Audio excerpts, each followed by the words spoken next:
we taking a seat? Yes. There's a lot of hype around humanoids. Big topic this year at the fair. You see them everywhere in the movies, not so much, because you see them now every day in some clips, and especially here. The question is, how far is this away from the reality, from our daily lives? Where are they? Where will they be? I have a few guests here. I think they have the ability to tell you about what's happening behind the hype, what's happening behind all these demos that you see, because in the very end, disruption comes from adoption. Somebody needs to buy those machines. Somebody needs to deploy those machines. Those machines, in the very end, need to make some money. So are they saving time, increasing quality? So really, the deployment is at the make or break point. Especially when you see these kind of demos, they're very impressive.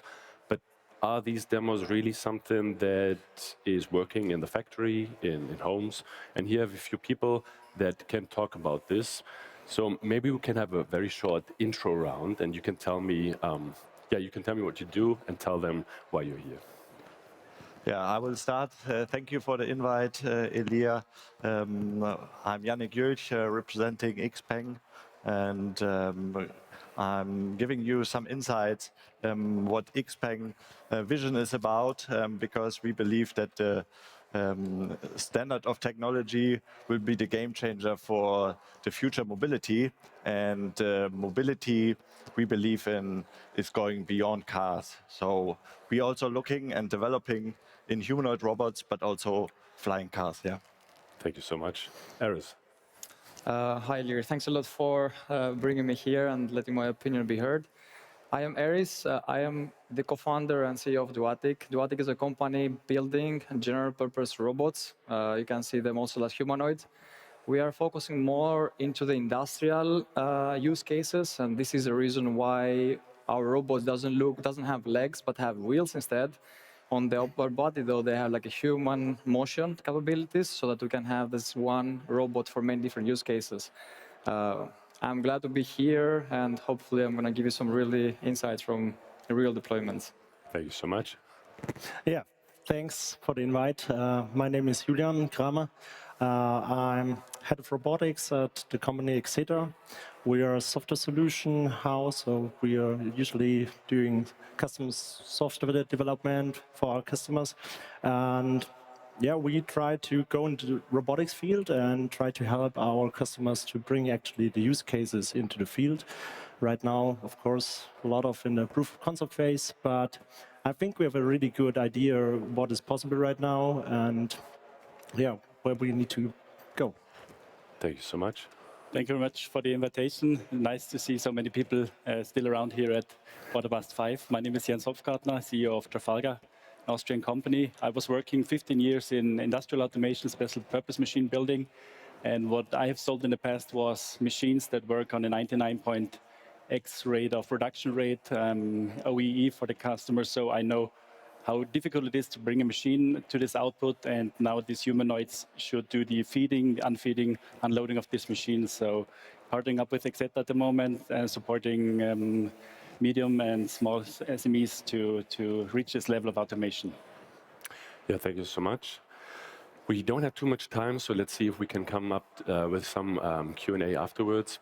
So what we see here is someone who's building up humanoid from scratch, someone who has the resources and the size to bring it on an industrial scale, so really deploying robots on a larger scale, the software and the hardware side when it comes to the deployment.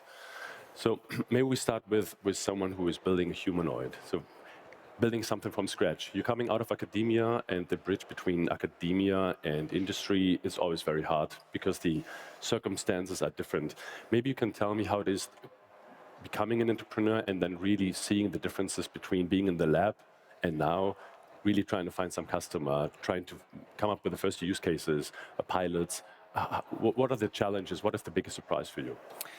Yeah, one of the biggest challenges, it was actually the understanding of what are the actual problems that the industry needs to solve. Coming from academia, we knew how to develop technologies, we knew how to solve problems, but we didn't know exactly what the problems were there. And specifically thinking about the labs being very structured environment, you could have robots that actually are performing and are working. But the moment you go in a messy environment, an environment that is like made for humans to work around, or humans are really good at handling mess, for robots this has been like very, very hard. And it's not only understanding, it's not only the software, but it's also like the hardware. If you start having impacts, if something unexpected is happening in the real world, robots are really struggling with this. I'm very happy that I have the two of you here, and we were able to secure you guys very, very short term.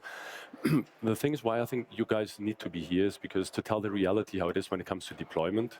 You've been deploying machinery into factories, bigger and smaller ones. How is it talking to customer these days, right? They know they have their robots, and now there's a new thing, there's a humanoid. I would like to buy it. Where does it fit into my workflow?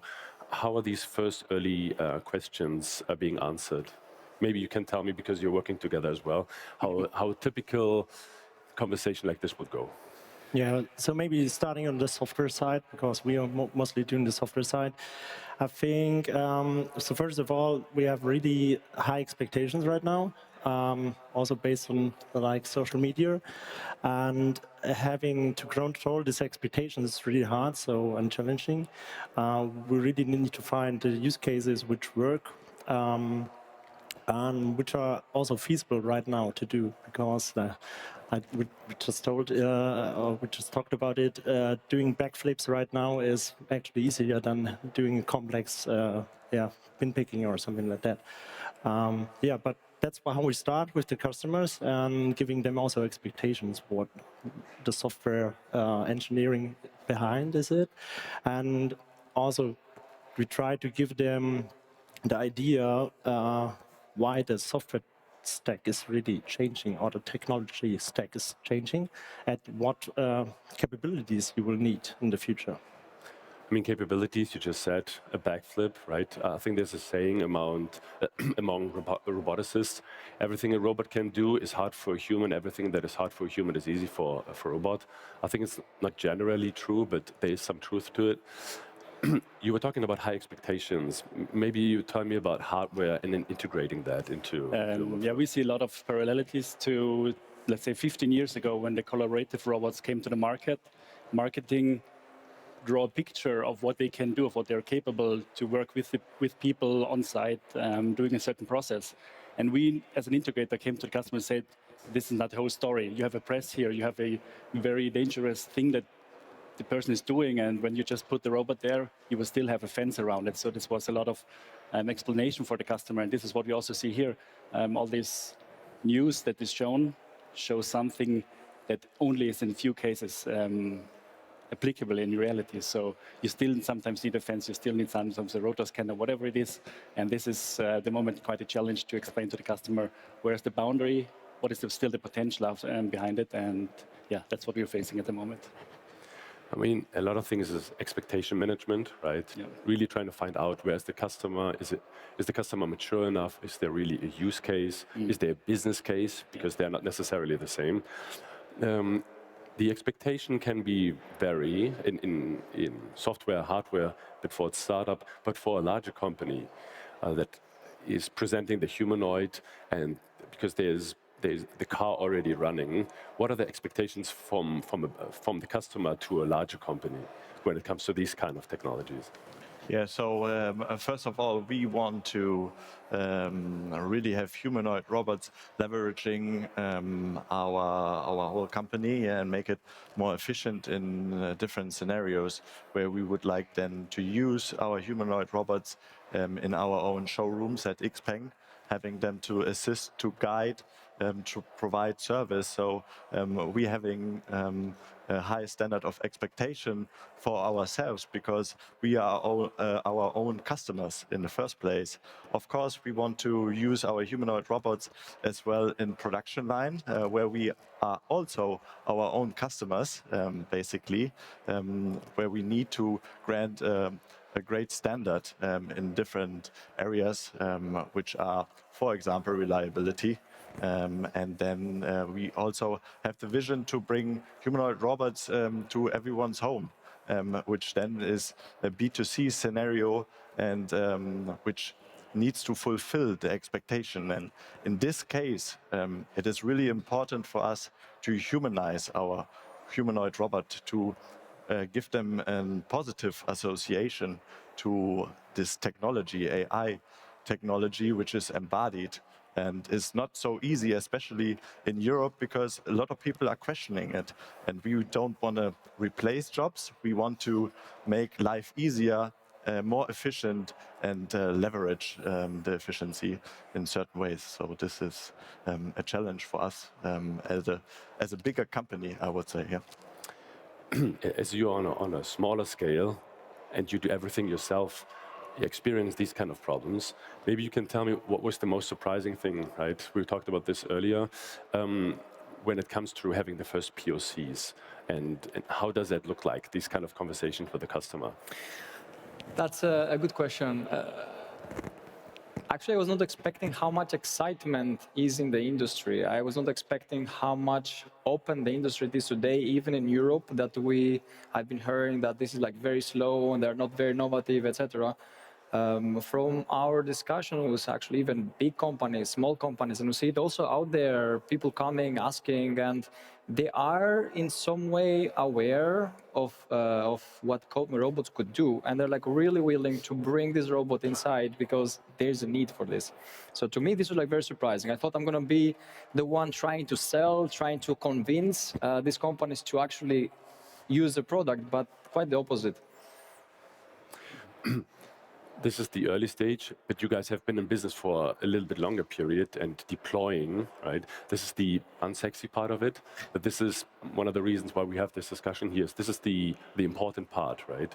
Demos and even selling smaller or larger scale, but then really have a partner who has experience in bringing that into the production, right? Maybe you can tell me the difficulties that change between traditional robotics and now humanoid robotics. You were talking about expectations. Maybe we can get back to that. Yeah, maybe like from the technology stack, I would say classical integrator works with like PLC programming. It knows really good the CAD, the process and the automation. But when it now comes to use, especially the whole physical AI, we see a huge shift in the technology stack. So now we really need to program with C++ and Python. We need to train models. We need data scientists actually. We need machine learning specialists to get these models running. Even if it is a nice idea to just click a button and then the model trains and the robot learns, and like 2 days later you can just deploy it. Yeah, that's a nice idea, but behind there's a lot of technology, and yeah, I think that's hard to explain. But also, like I have the impression the industry is really open right now. They don't want to miss anything. They want to have a look what is possible now, starting with a demonstration. Going into a proof of concept, and then then comes the hard part actually, getting some return on an investment. Then then I think I'll just hand over there to Jens then. I have one more question because there's a hype around agents at the moment and vibe coding at the moment. So everything seems to be very easy, and startup are trying to tell this story that everything is very easy now with AI, but you were just talking about like very old school methods in bringing these robots into production, right? Do you think this is something that the majority of startup founders, you can say something afterwards if you like, are not aware of this because they haven't seen behind the scenes, being in academia or being very young? This is an old industry, and you still need to serve those old robots, those old production lines with all the architecture, with all the infrastructure, and then the new technology makes things easier and enables easier, but especially software-wise, you're still very traditional, or do you think?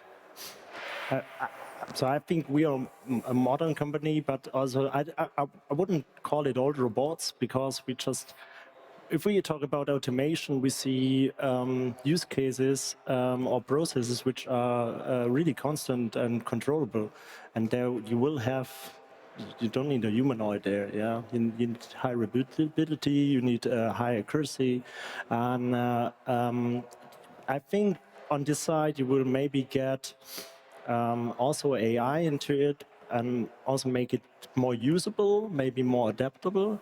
But yeah, on the other side, if we are now developing these topics, of course, vibe coding, or we also talk about agentic engineering, really helps because it just makes things faster if you know what you're doing. So you still need the engineering part, but I think the software development will really get faster, and yeah, also then maybe the solution gets a little bit cheaper and affordable and ready to bring it into the production. The iteration cycles are much faster in software than they are in hardware. And people have very high expectations when it comes to hardware because this is something you can see, you can feel, you can understand, versus AI and coding sometimes it's a bit of a black box. How is it for you now having, and you can see here on the shop floor, on the floor, you can see hands, you can see mobile platforms, you can see humanoid robots. Now getting these products and trying to bring them into the production side, there's not too much happening, right? You're on the forefront of implementing that. How big is the gap between you seeing, understanding, and now you need to do this for your customer? Can you tell me about this? I think 75% of our time we're doing the so-called AI, physically AI readiness phase with our customers. That means together with the customer, we prepare themselves for the future. So collecting data, identifying the use case, calculating total cost of ownership of this device. It's not just about the hardware that you buy.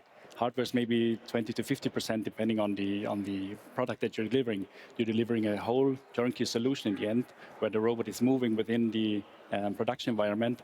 And hardware is just one thing. It's not always a humanoid. It could be an HEV with an arm mounted on it. It could be much more cost efficient. So this is what we are trying to figure out. And customer brings in his knowledge about the process, but we bring an external view. I mean, except also as a consulting company, this external view always helps to better understand the problem and to find the right solution for that. And this is the time we spend at the moment, mainly finding this right approach from hardware to software and final integration as a product. Thanks. Taking the word hardware, you've just been to China a couple of weeks ago, and there you see production, supply chain.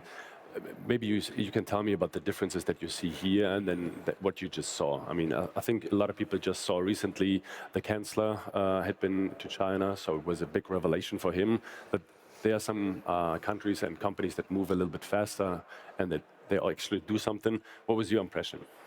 For myself, it was really impressive. I've been to Guangzhou, where XPeng has its headquarters, but mainly focusing on cars and flying cars over there. And then the robotic team is sitting in Shenzhen, which is the new Silicon Valley, I would say, in China, where we have, overall, China has over 50,000 companies being involved in humanoid robots and its supply chain.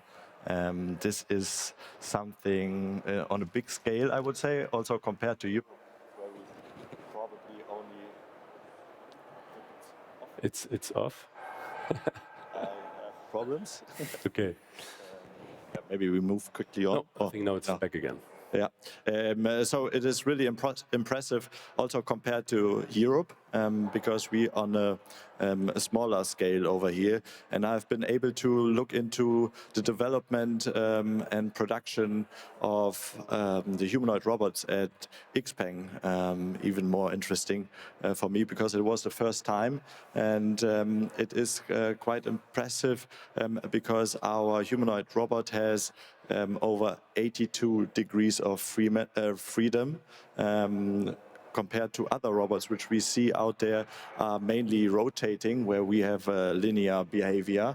And at the moment, it is really complex not to make our humanoid robots move. We have the complexity in our hands because the hands of our humanoid robot has only 22 degrees of freedom. So this is a quite big challenge for us because there needs to be a lot of data gained and being collected and evaluated to use them properly. Yeah? And just to round it up, overall, I think it is really important that we are sharing our resources in humanoid robot departments with our departments of electric vehicles, but also flying cars and vice versa. So we're really trying to leverage our resources in manufacturing, in development and business cases, which is really common in China because they have these technology parks, but and also America, but it's not really common in Europe and especially German to share the knowledge in different areas. Yeah. I was asking different kind of questions to different kind of persons here to show the different angles for the same problem, but the actually problem that we're talking about is what breaks between the demo and bringing it into production. I think you are at a stage now with your company where you're trying to do this, right? To walk this walk, having the first pilot customers, having the first POCs, and seeing what are the expectations and what are the KPIs that you guys agreed on, where the business cases are, and then what do you see? What do you see what breaks? What are the things that you guys are struggling with? So both hardware and software breaks when you start deploying. What the industry expects and wants is to have something reliable, something that's going to work in the end 24/7 without any error. And this needs time. This needs time to actually make it correct. You have to see what went wrong and improve on that, and improve also on the other one, and all the steps to make in the end the whole system, a very complicated system, to work. We saw 2 minutes ago, like the microphone, such a simple device was not working. Industry doesn't have, especially in production, if you're aiming for production, it has to work. Otherwise, they don't put it into production. And right now there are like impacts with the ground that can damage the hardware. There is like on the software, dust in the camera. The software thought it's something different and the robot failed. So you're talking from the production side, so from the one who builds the humanoid, and you guys helping the customer on the other side who would like to buy a humanoid and who would like to have the humanoid deployed in their production side. So you are very close to the customer, right? So maybe you can tell me about like what breaks between demo and production. What are the things that you see the company struggling with but on both sides, right? I think it's difficult to say because each and every company is struggling with a different point. Of course, ROI, return on investment calculations is the first thing that they're considering. There's a lot of companies, early adopters, that want to go the path, even though the ROI is like higher than you would expect it. I think it's about the communication from the CEO level down to the factory worker. What can we do about our process? What can we improve? And how can we make it from a demo case to a real life case that is economically useful in the end? I think this is the biggest step to see this potential, also to think around the corner. What can the robot do in the meantime? What can he do? What kind of data can be collected for the future with it, with the first pilot? So I think there's a lot of explanation work at the moment that we have to do. We have to consult our customers in that way, and I think that's the path for the next few months. But they learn more and more, and they learn more and more to differentiate between social media, nice videos, and what is really deployable in their own factories. Would you agree? Yeah, totally. Yeah, I mean, from the software perspective, if you ask me what breaks, it's 100% reliability, and I mean So for our showcase, we are showing here. We developed it in our lab, and I think we had a pretty solid solution. And now here we have the floor is not really solid, so that's the things we are struggling then with. And then you just think about now we want from a demo to real to real production, to automation line where a lot of other things can happen. And then on top of that, you want to have it in collaboration with the humans actually working, and then you get exactly the same challenges what you also have with the Cobots actually. So I think the demo is really. But we start with the demo and the proof of concept to prove that the hard part of the automation can be done, because there are a lot of things which are not feasible right now. And then bringing it really into a reliable production, that's the hard part actually. So I think we have a good idea about what's happening and the challenges that we're facing from the different perspective, from the customer perspective, from the producer perspective. We do have 2 minutes left. I think we have a mic, or we give out this mic for maybe one question, and maybe we can go a few seconds over. Anybody would like to ask something? I think it's very hard for me to see in that kind of light. I mean, what I see my daily working together, especially with like early stage startups and coming from manufacturing or corporate, this communication part and really making understand where the other side is and what the other side is capable of, and also that there's like both sides need each other to bring the product to the reliability, to the level of quality and an endurance and durability. I think this is something that, especially in Europe, we do need to learn. So for everyone who's within here, who is European, on the sales side, you can see it, you can feel it. The sales cycles are very long, very hard. I think here the Americans are a bit faster than we are. I mean, to really see there's a need, and we do need to look at what's necessary to make it happen, right?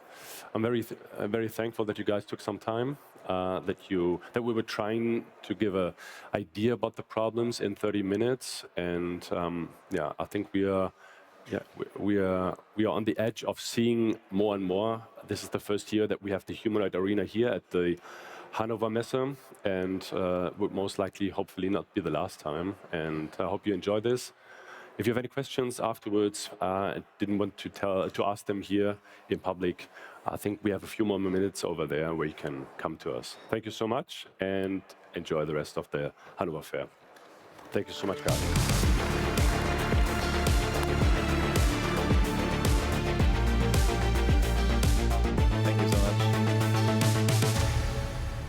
Ja, sehr spannendes Panel nochmal.